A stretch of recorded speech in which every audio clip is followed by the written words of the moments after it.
Ini tesis Kiai Madudin itu kan sampai hari ini kan belum ada kesepakatan, belum ada kemufakatan, atau belum ada kesimpulan bahwa tesisnya itu diterima oleh masyarakat, khususnya Nahdlatul Ulama. Ini kan menjadi aneh kalau para mukimat-mukimat ini meyakini bahwa tesis itu benar. Setahu saya, sebuah hasil penelitian itu belum tentu juga outputnya adalah kesepakatan, kemufakatan, bahwa ini penelitian ini benar, bahwa ini penelitian salah, bukan seperti itu. Apalagi ini penelitian sejarah.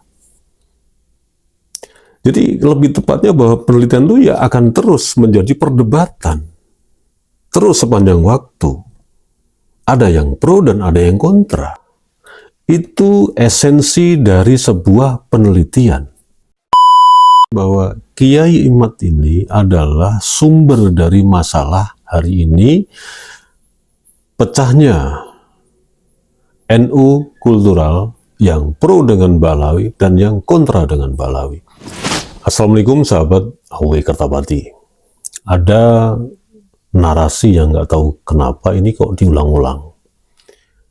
Narasi yang mengatakan bahwa tesis Kiai Haji Madudin ini adalah penelitian yang akhirnya outputnya ini kepada bukan kemaslahatan umat, tapi kepada propaganda, mengadu domba umat Islam, ya, khususnya di Indonesia. Kemudian timbulnya kebencian antar masyarakat, khususnya di NU kultural. Kemudian ada gap sekarang ini antara kiai-kiai, apalagi kiai yang pro dan kiai yang kontra mengenai Balawi. Apalagi sekarang banyak penolakan-penolakan khususnya dari PWLS terkait kedatangan Balawi. Nah, dari itu semua, makanya nggak tahu kenapa narasi-narasi ini dimunculkan bahwa Kiai Imad ini adalah sumber dari masalah hari ini, pecahnya NU kultural yang pro dengan Balawi dan yang kontra dengan Balawi. Nah, itu dulu ya yang menjadi pembahasan, dan menurut saya meyakini bahwa pendapat itu juga tidak sepenuhnya benar. Artinya bukan berarti saya membela Kiai Haji Madudin Usman Al-Bantani. Membela dalam pengertian di sini adalah membela mati-matian, taklid buta kepada Kiai Madudin Usman Al-Bantani. Atau saya sebagai basernya Kimat, atau saya sebagai mukimat bahkan. Kalau yang beredar di sosial media kan begitu, dasar mukimat lah. Saya hanya mencoba secara objektif. Kalaupun ini salah ya silahkan dikoreksi. Tapi begini, pertama, dari soal tesis atau penelitian, bahwa mereka, para Balawi dan Mukibin ini menarasikan begini, ini tesis Kiai Madudin itu kan sampai hari ini kan belum ada kesepakatan, belum ada kemufakatan, atau belum ada kesimpulan bahwa tesisnya itu diterima oleh masyarakat, khususnya Nahdlatul Ulama. Ini kan menjadi aneh kalau para mukimat-mukimat ini meyakini bahwa tesis itu benar. Artinya apa? Mereka mau menarasikan bahwa soal penelitian itu outputnya ke salah atau benar. Atau istilahnya yang mereka memang kapasitasnya Balawi dan Mukibinnya itu kan ya seperti itulah, melihat sesuatu itu hanya hitam dan putih.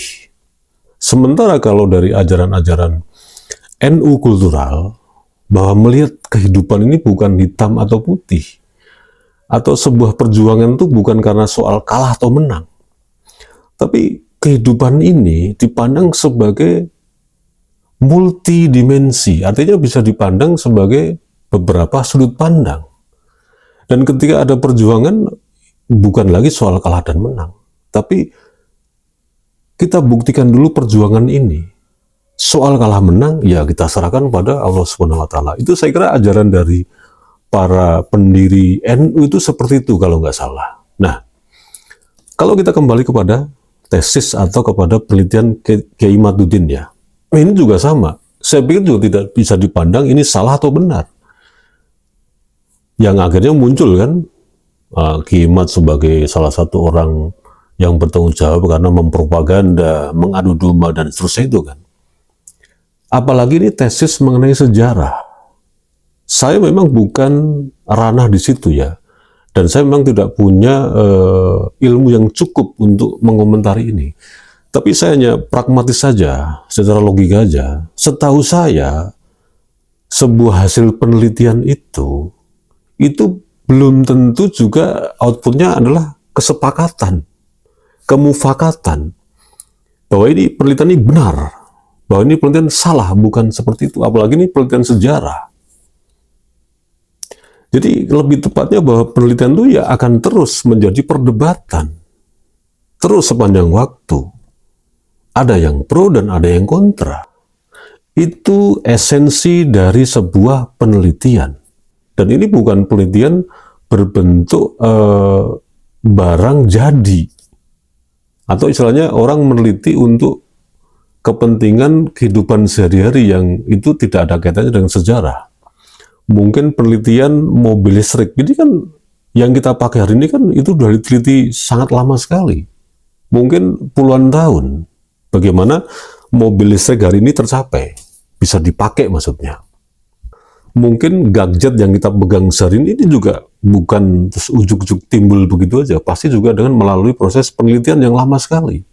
Nah, kalau sejarah itu tidak bisa sekali lagi dipandang ini salah atau benar, karena proses dari sudah ada musyawarah, sudah ada mufakat, sudah ada semacam musyawarah besar lah, misalnya mungkin munas lah, musyawarah nasional yang mungkin dilakukan oleh PBNU bahwa klaim Ba'alawi tentang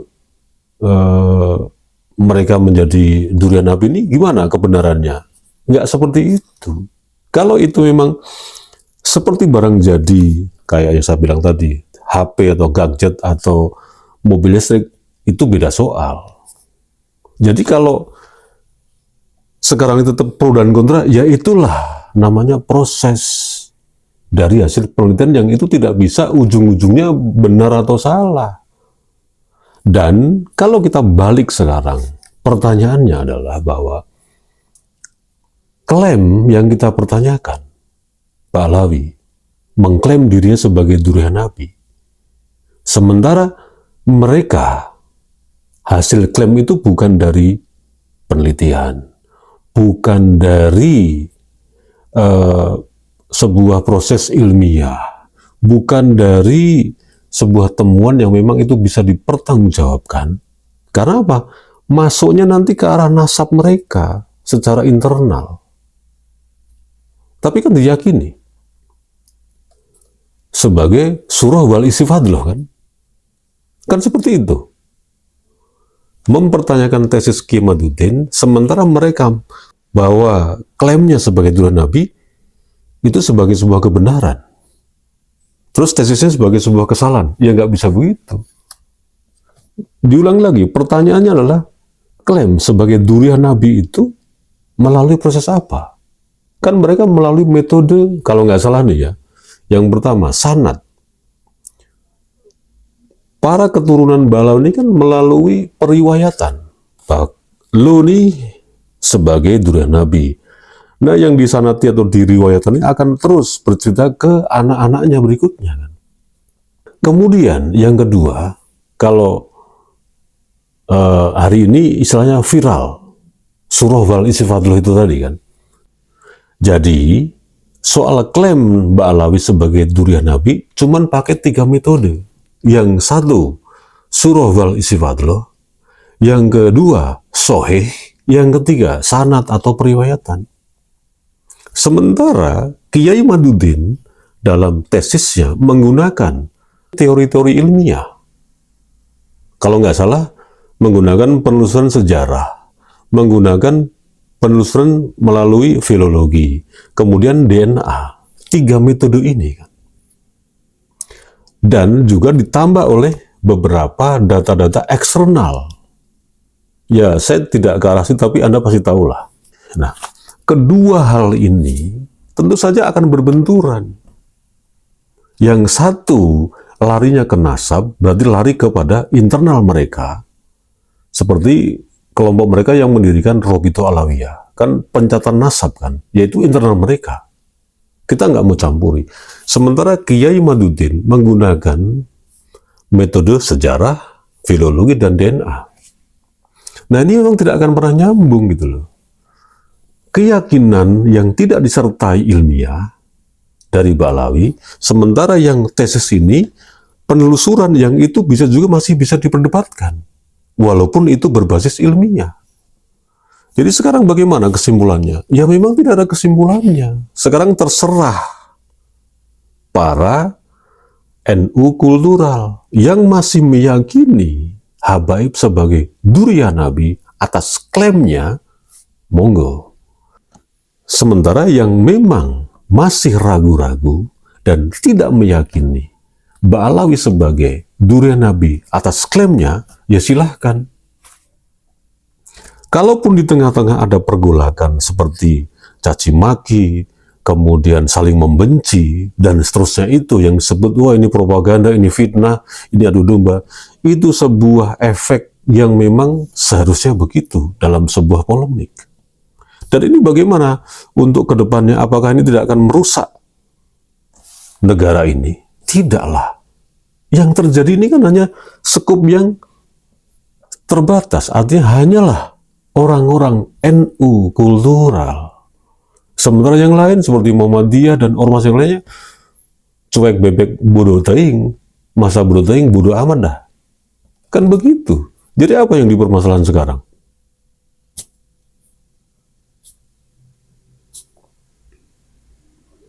Itu saja, mudah-mudahan bermanfaat.